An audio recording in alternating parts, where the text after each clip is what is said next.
Okay, welcome back to Peter's Plot, where I'm showing you how to create a super productive and super low maintenance veg plot. Now, it's February, it's cold, we can't do much in terms of sowing seeds just yet, but we can start getting the plot ready. And this month I'm going to show you how to make raised beds. I'm going to take the design of raised beds I've got over here and I'm going to build 3 new ones over there. Now the way I do these is very simple. Get yourself some planks of 8" by 1" treated timber from your local builder's merchant, and then cut them into 8-foot and 4-foot lengths. That'll make the sides, but you'll also want some corner posts. For this I use 2" by 2" timber, same treated stuff from your local builder's merchant, and then cut it into 18" lengths. So this is what you end up with. This is effectively your kit for each raised bed. We've got here, so I've got my 2 8-foot lengths of timber, 2 4-foot lengths, and these little 18" corner posts. So what I'm going to do now, take these, screw them on the corners, obviously the short lengths going at each end, build the whole structure before I drop it onto the ground. And that's the key difference with the way I like to do it. So I think it's much easier if you just build the raised bed first, create some holes for the corner posts, drop it in. So I'm just going to screw the posts on the ends.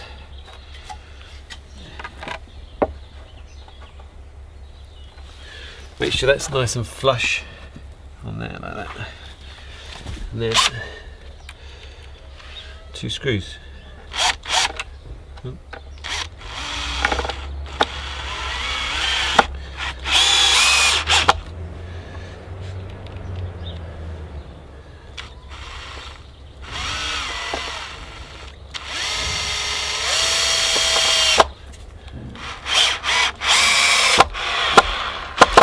Now it's always a good idea to screw everything together on a nice flat patch of ground.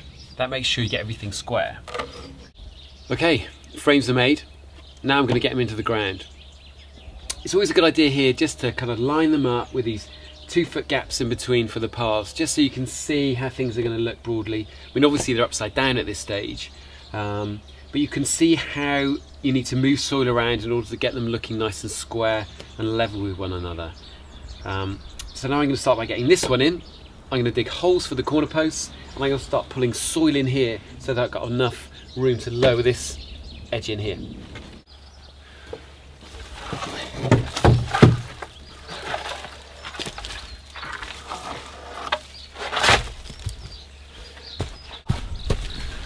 Okay, so there we go. The frames are in. They're nice and level, broadly square with one another. I mean, you can go bonkers about making sure everything's super square, but to be honest, that's a massive amount of work. This is good enough for me.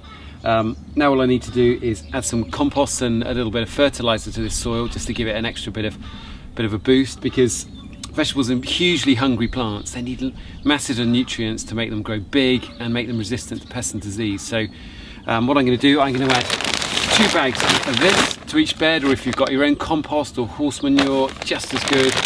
And then 2 trowelfuls of this stuff. This is our organic fertilizer, just 2 trowelfuls like that in each bed, just lightly raked in on the top, and they'll be ready for sowing.